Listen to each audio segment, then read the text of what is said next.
Hello, welcome back. Welcome to my kitchen. Come in, sit down, and let me cook for you. I'm Tom, the Sunday Dinner Chef. Let's get started. Well, there's a familiar sight. Sunday dinner, everybody sitting around a dinner table, getting ready to have their delicious Sunday dinner. Well, today we're going to be making chicken. Now, I have 2 whole chickens. One I'm going to split in half, and that's going to be for today's dinner. And you're going to have to stay tuned till next week to see what I do with that whole chicken. Okay. Also, we're going to be making some fresh broccoli and also some twice baked potatoes. Let's get cooking.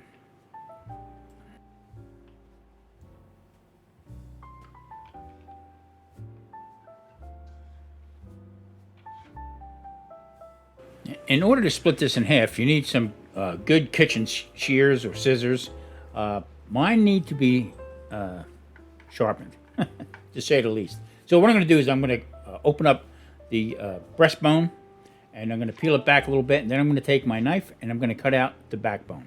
Now, you can save this, put it in the freezer, and you can use this for soup stock or for chicken stock.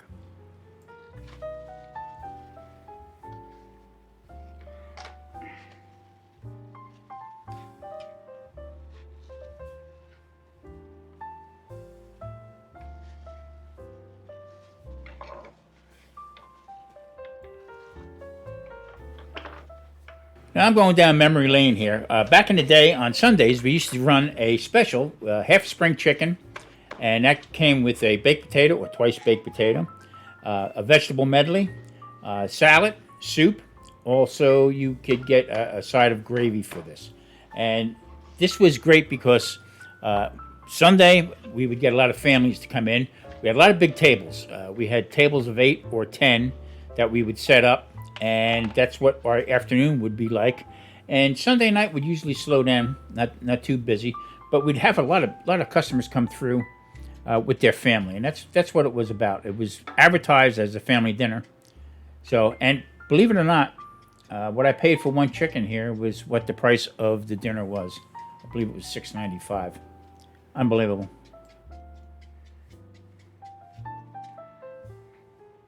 All right, after adding some Tommy spice to it, that's salt, pepper, garlic, and onion, all granulated, all equal parts in that jar. This is going to go into the oven, 375, and the reason why I haven't looked that high is because I want them to crisp up, and also I'm putting in the 2 baked potatoes, which have been washed, and they're going to go in probably 40 to 45 minutes.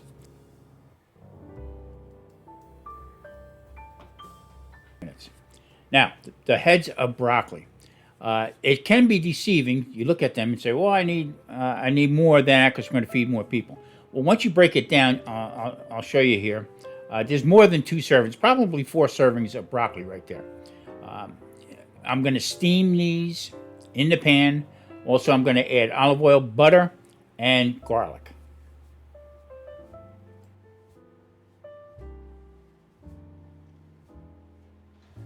Okay, I'm going to cut up a lot of garlic here because I do like the flavor of garlic and also goes really well with the broccoli. Now I'm going to slice these pretty thin and then I'm going to chop them up, mince them up a little bit.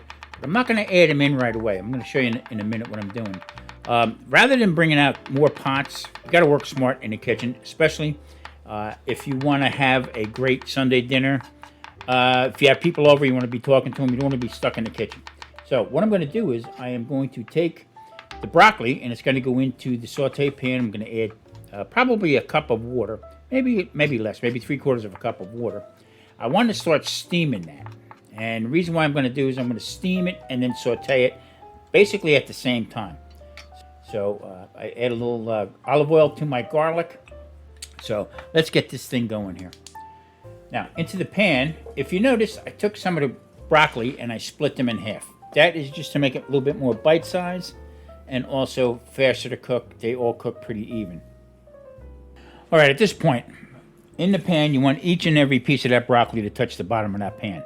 And what's going to happen is, when I add the water to it, all right, they're all going to start that steaming process all at the same time. So if you have one piled on top of one another, it's not going to work. So this way, it's all even in the pan. And then once I add the olive oil in, some Tommy spice, and then the butter, you're going to see like a milk-like consistency of the water that I put in, of the liquid, I should say. Now, this is all going to start absorbing up into the broccoli. Broccoli is very absorbent, so whatever you throw at it, it's going to give it that nice flavor. And then what I'm going to do is I'm going to make a little bit of well inside the pan, and I'm going to, in other words, an opening, and I'm going to put the garlic in, and I'm going to start the garlic cooking inside with this liquid and the broccoli at the same time.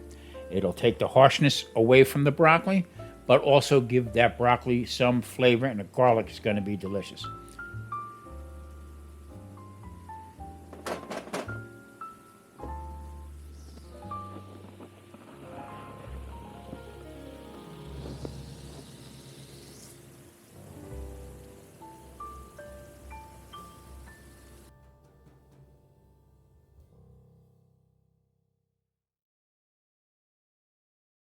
Okay, baked potatoes are done. It's been 45 minutes. You can see they're kind of soft.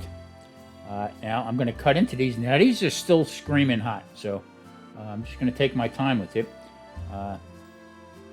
Just want to pierce it. I don't want to rip any of the skin whatsoever. So I'm going to open them up and let them cool a little bit more.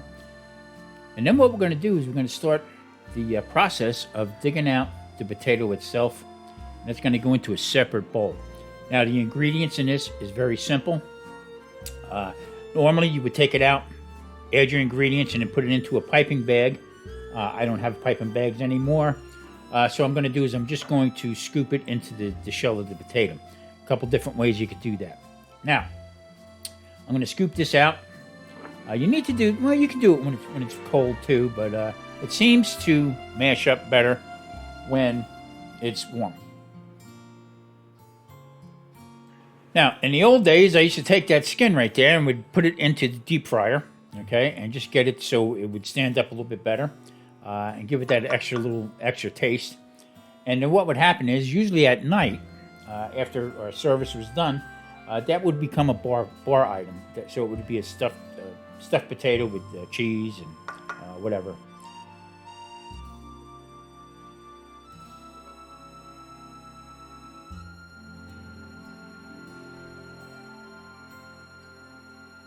Now, a lot of recipes would call for some bacon. You could put a whole bunch of other stuff in here, a little bit of red onion. You can go crazy with it, really. But in the beginning, when they first come out with twice-baked potato, it was sour cream, butter, usually chive they would use. I'm going to use green onion today. And I'm using some cheese blend, shredded cheese. I'm going to mix that in. I'm going to also put that on the bottom of the potato.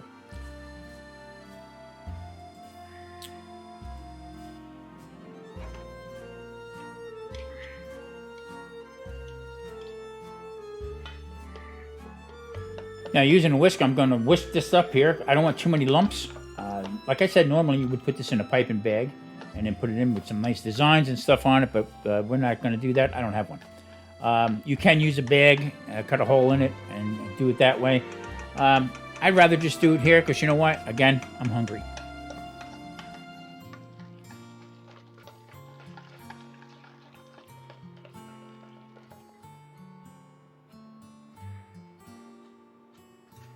Now, like I said, you can make a piping bag out of a Ziploc bag. You know, cut a little hole on the bottom, squeeze it out nice.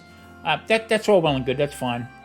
But there again, this is good eating 101. Put some cheddar cheese on the bottom of that potato. Scoop it in with a nice spatula. Make sure you get enough in there. And then I'm going to sprinkle cheese on top of it. Now, this is going to go back into the oven, probably for about 20 minutes or until the cheese on top of these 4 potato skins here are done. Now, this is twice baked. The reason why it's twice baked is because it's going in for a second time. Everything is fully cooked, all right? You just want it to be nice and hot so that when you put it on the plate, serve it, it's going to be delicious. Now, I'm going to add the topper. Now, this is the different here, where you could usually put chive on it. You can top it with paprika. There's 1,000 different bacon, 1,000 different things you can put on here. But this was the original, how it was done. And like I said before, chive was used, but I'm using green onion. Green onion is going to give that potato a nice flavor. This is off the charts good. There again, 20 minutes until the top is nice and a little gooey there. And go along with your chicken. we're going to get ready to plate this thing pretty soon.